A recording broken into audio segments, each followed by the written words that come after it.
Welcome back. Again, today is Thursday, September 24th. This is to accompany the lesson on population regulation in the Serengeti. This is the second video for parts 3 and 4 of the document. So if you have not done parts 1 and 2, go to the other video first and then come back to this video. This is for parts 3 and 4. So we're going to pick up with part 3. So we're looking at two populations in the Serengeti. Tony Sinclair has been studying populations in the Serengeti for about 50 years, and he and his team, as well as others, have figured out some of the key principles that regulate populations in all environments. We're following the buffalo and particularly the wildebeest population, and we're going to focus on the migratory and non-migratory wildebeest populations. So let's pick back up. Again, I'll share my screen. We are on this slide right here. And this is in your handout. This is at the very bottom of page 3, where it says part 3. It says watch video clip 550 to 703, which explains what happened to the wildebeest population over time. And then we're going to pick up with the questions and an enhanced graph on page 4.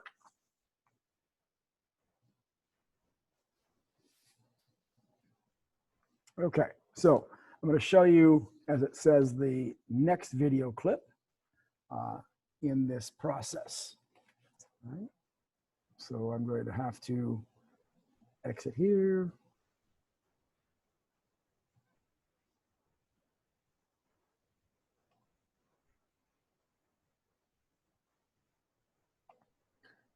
All right, so this was 550. I'm just double checking I'm playing the right clip.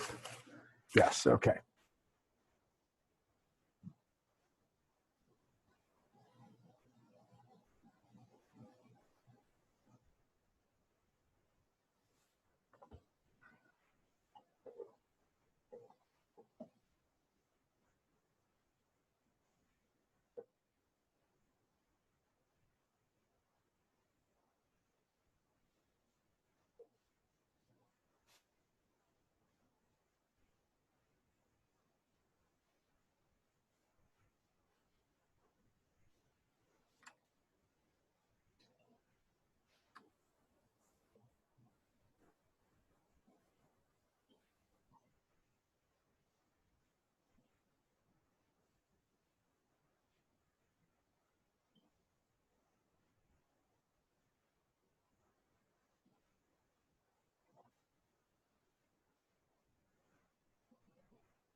Wow.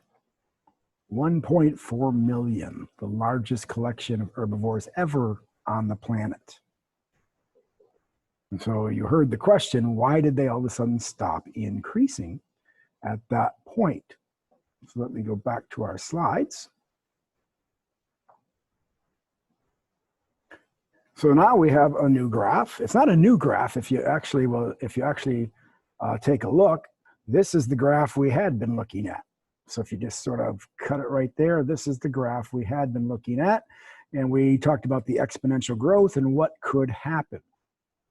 And this is actually what happened to them in the late 70s. So consider the entire population growth curve now. What type of growth is this? When we look at the whole curve, what is the type of population growth that we have? I'll give you a moment to respond to question 8. Again, remember to give a brief explanation, not just the letter, but a brief explanation.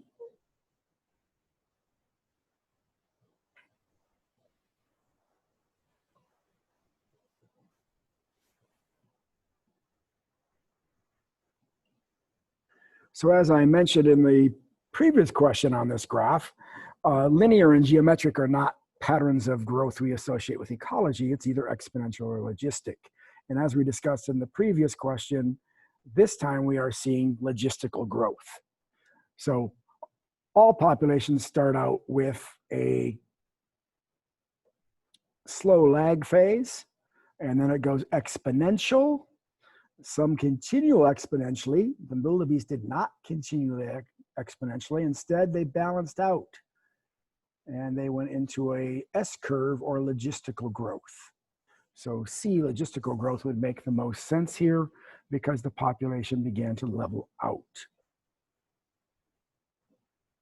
Second question. You may recall from our earlier discussions that when you have logistical growth, you pay attention to what's called the carrying capacity, and you stay in balance with your carrying capacity. So based on this data, based on the graph, based on what we saw in the video, what appears to be the carrying capacity of the wildebeest population? So again, please record this under your initial answer and give a brief explanation under number 8.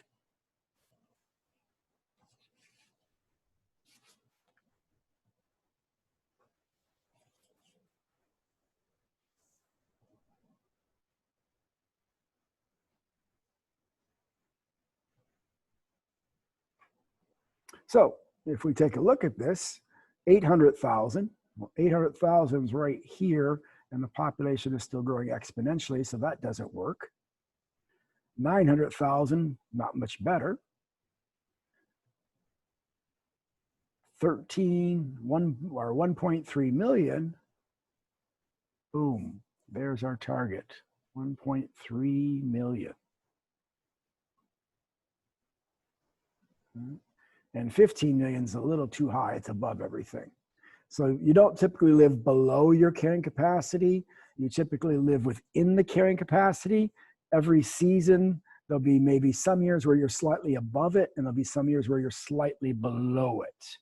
So you're never completely below it, thus 1,500 doesn't work, and you're never completely above it, thus 800,000 and 900,000 don't work. So 1.3 million is right through this part of the graph, and that makes the most sense. So in 1958, the wildebeest population was small due to rinderpest, right down here. That was the density-dependent top-down control, was keeping the wildebeest population well below its natural carrying capacity. That environmental resistance and environmental pressure must have been extremely strong. Right? So what's here, we get rid of rinderpest. You can see the amount of people infected with, amount of wildebeest infected with rinderpest drops to almost nothing. So now rinderpest is no longer prevalent in the population. So what is keeping the population in check now? Why does it no longer grow exponentially? So I'll give you a moment to respond to question 9 on the top of page 5.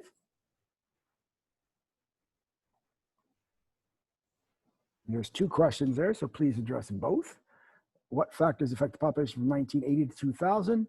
And were there density dependent or density independent factors? And try to come up with at least, I'd say, 2 to 3 at minimum.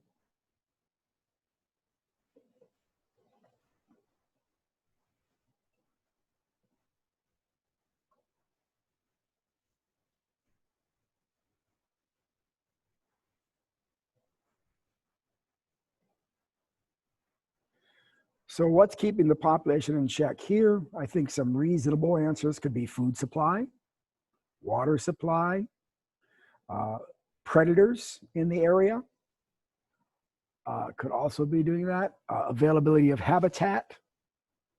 These are the most likely things that would be keeping this population in check. There's a limited food supply, there's a limited water supply, there's a well-established predator, there's limited space or habitat. All of those could be keeping this population in check. What are all of those? Are all of those density dependent or density independent? Does the density of population affect food?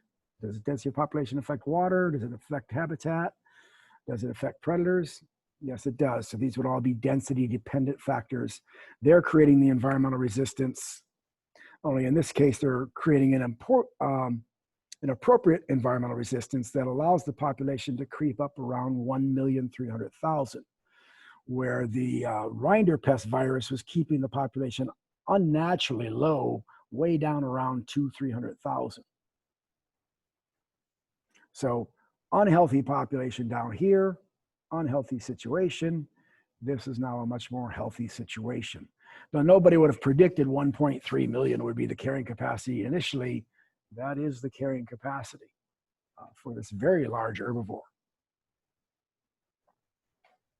So that's going to conclude part 3. We're now going to move into part 4. So part 4, I'm just reading the caption in part 4. It says the data in figure 1 and 2 are from the migratory wildebeest. However, some wildebeest are non-migratory, meaning that they stay in the same place year-round. You will now explore the factors that limit populations of non-migratory wildebeest. Let's look at that graph. That graph has a y-axis of predation. So this is explaining what level of predation each of these species faces.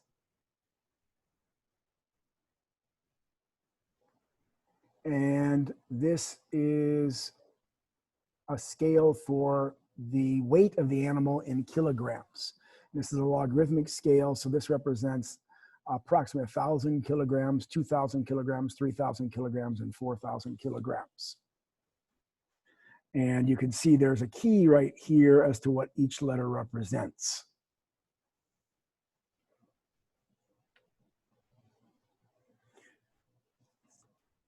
So there's a question right here. What might explain the relationship between predation and herbivore weight? What might explain the relationship between predation and herbivore weight? So we'll give you a moment to answer that.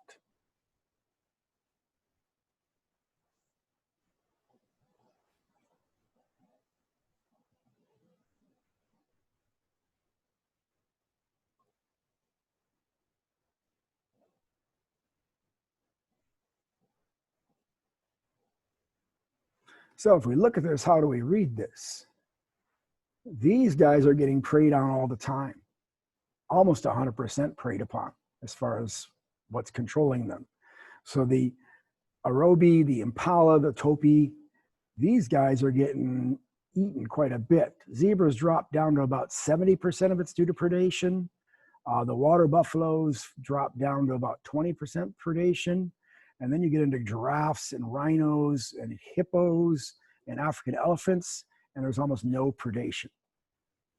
So what seems to be the correlation? The smaller you are, the more likely you are to be eaten. The larger you are, the less likely you are to be preyed upon. Well, why might that be? The larger you are, the less likely you are to be preyed upon. Yeah, bigger animals take more effort to kill. Bigger animals need more power to bring down. So certainly solitary single predators are going to have an extremely hard time taking down a giraffe, a rhino, a hippo, or an elephant. They're going to have problems with buffalo and zebra as well. But these smaller guys, these antelope-sized impala animals, they have much more success with. So the bigger you are, the harder you are usually to take down. That's going to usually take some type of animal that works cooperatively, like lions working in a pride. The female lions work in tandem, and it will take 5, 6 healthy female lions to bring down a zebra, a water buffalo, a giraffe. Highly unlikely they're bringing down hippos and elephants, even if they're all healthy, unless you've got an injured or very, very sickly hippo or elephant. Odds are they're not bringing those guys down at all in the process. So let's push forward. New question popped in. It says some populations have low rates of predation. What factors are likely to limit their size?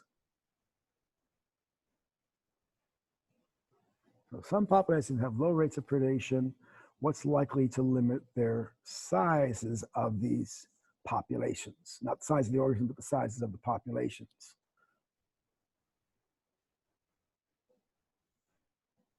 So in other words, let me rephrase the question. These guys have a very low rate of predation. So it's not predators that are keeping them in check. What's probably keeping these populations in check?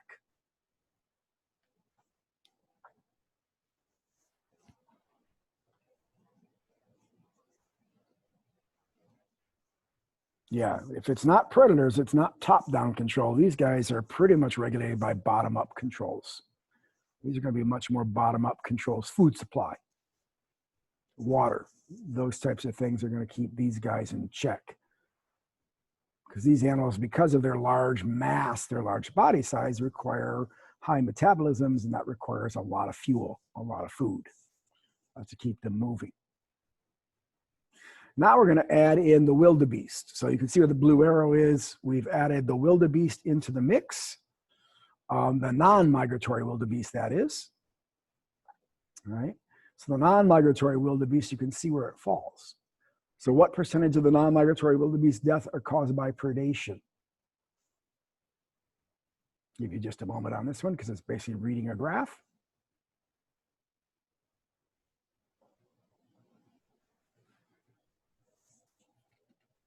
And if you've lost track, we are on question 12 on the top of page 6.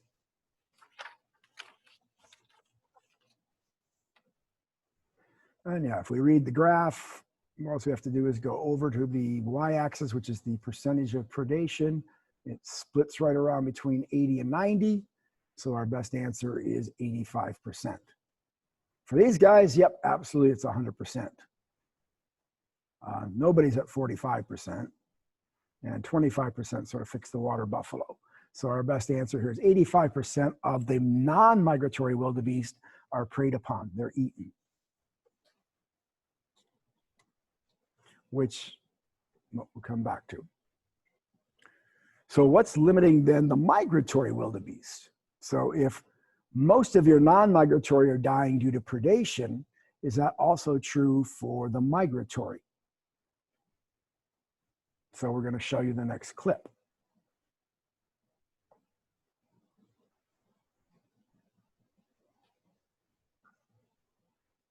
Whoops. All right, so we're going to watch the next clip, which is 1144 through 1418. Just checking so I get the right clip.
Slides back up.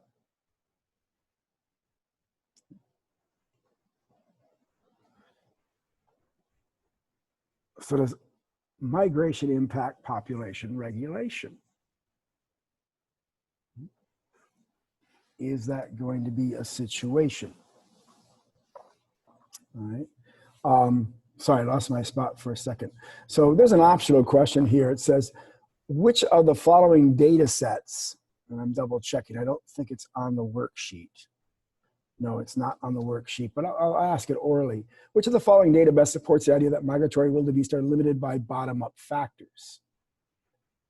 The population increase during the dry season would be choice A, population increase during the dry season. B, the bone marrow of dead wildebeest was translucent and gelatinous in the dry season.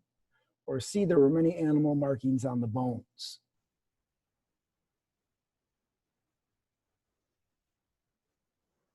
And the correct answer, of course, would be B. Most of the dead wildebeest had translucent, gelatinous bone marrow during the dry season, which means they were not getting enough nutrition, which means there was a food shortage. So if you're a migratory wildebeest, you are being controlled by bottom-up controls, food supply. If you're a non-migratory, you're being controlled top-down by predators. One more clip to share. So how does migration impact population regulation? One more time, one more clip. I think it's just one more.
The wildebeest aren't no dummies. They've got it worked out pretty well. So let's go back to our slides. And we are picking up around question 13, if you lost track where we're at. And so here's a map of the Serengeti National Park is in green, with a couple conservation and reserves also neighboring it. And if you look at it closely, we have the wildebeest migrating to different regions by month. They are basically following the wet seasons and where the food's going to be.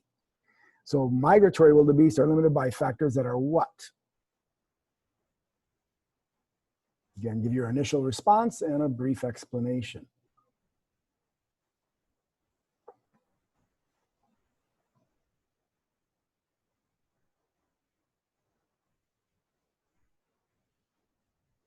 So in this case, it's the food supply.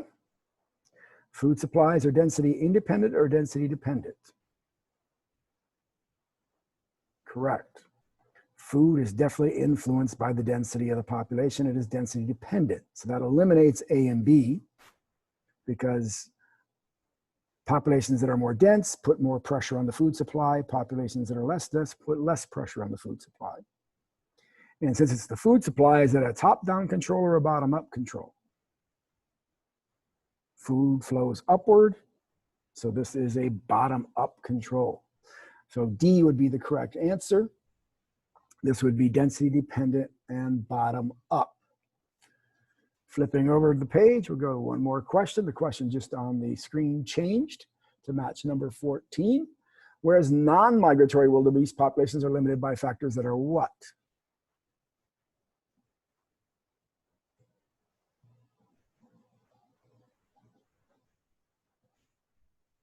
Giving you a moment to write that down.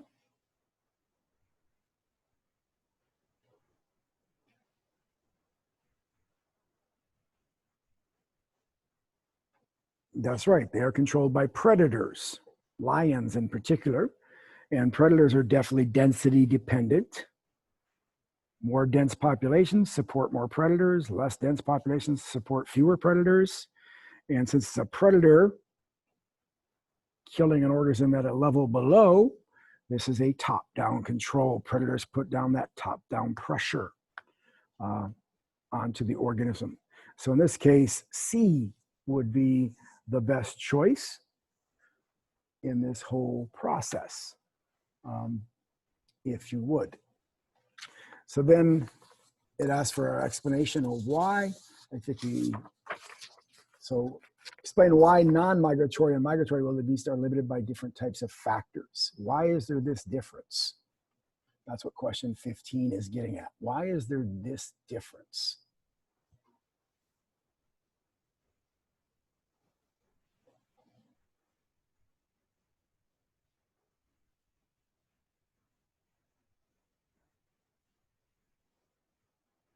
Okay, giving you a moment to respond. Number 15.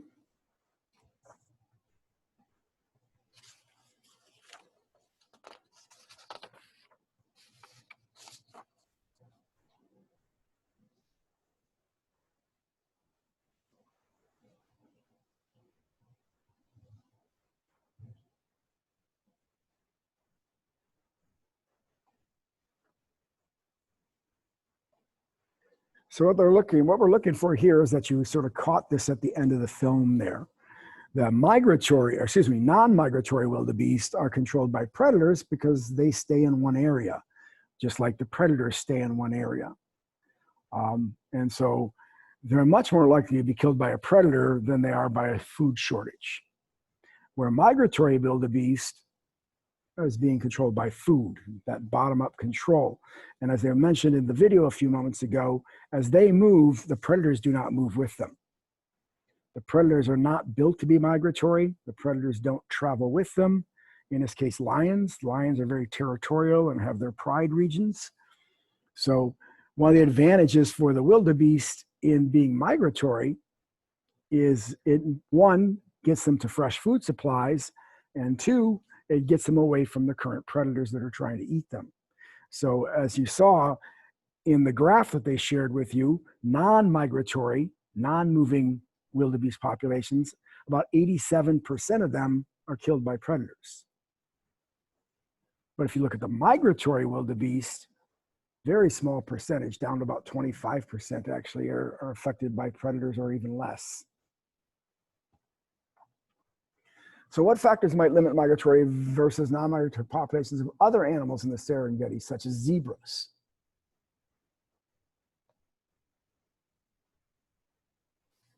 This is number 16.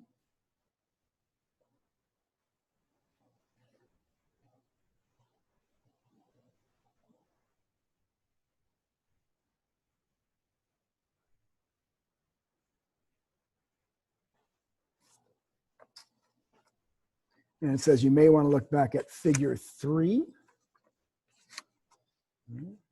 Figure 3 is on page 5.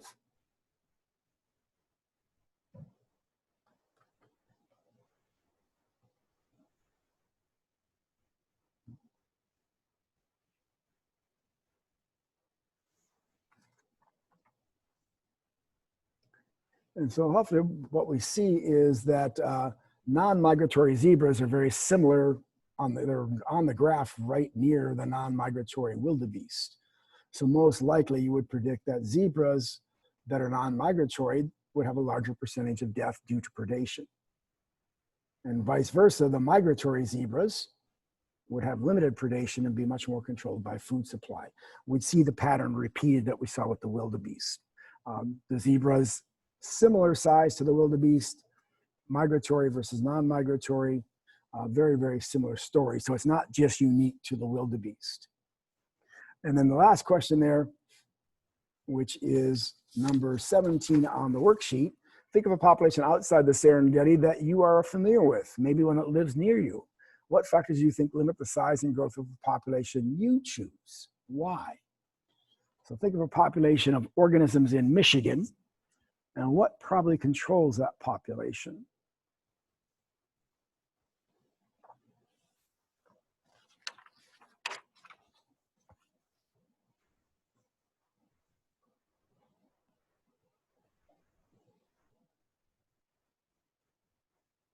And again, there's lots of different answers. I'll give you one example. This is not the only possible answer.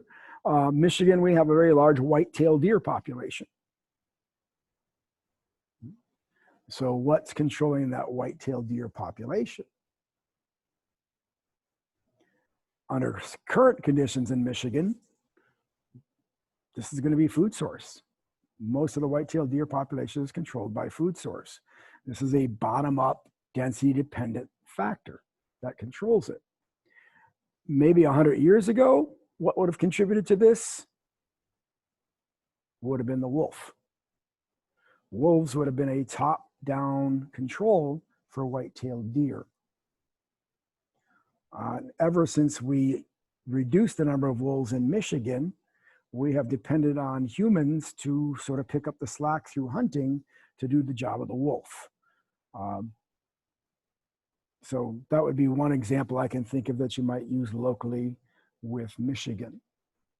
You could talk about the gray wolf. You may know that the gray wolf has made a comeback up in the UP. The gray wolf is definitely controlled by bottom-up density-dependent factors, which would be food supply like elk and deer. So just a couple examples from Michigan. I'm sure there are many others you can come up with. So the takeaway, let's talk takeaways just for a moment. Let me stop sharing this a second. I believe that was our last slide. Yes, it was.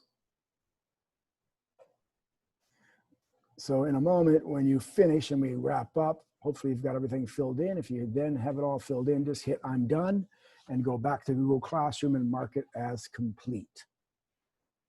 And the document I will get a hold of in the teacher-made program and transfer the score to Google Classroom. So let me stop sharing. So takeaways here. Takeaways, the populations are regulated in multiple different ways depending on your situation. So we have top-down controls and bottom-up controls. We have density-dependent and density-independent factors. All of these work together to keep populations in check. and one population affects the other. Nature is designed to keep populations within their carrying capacity. In order to keep populations within their carrying capacity, you have to create an environmental resistance.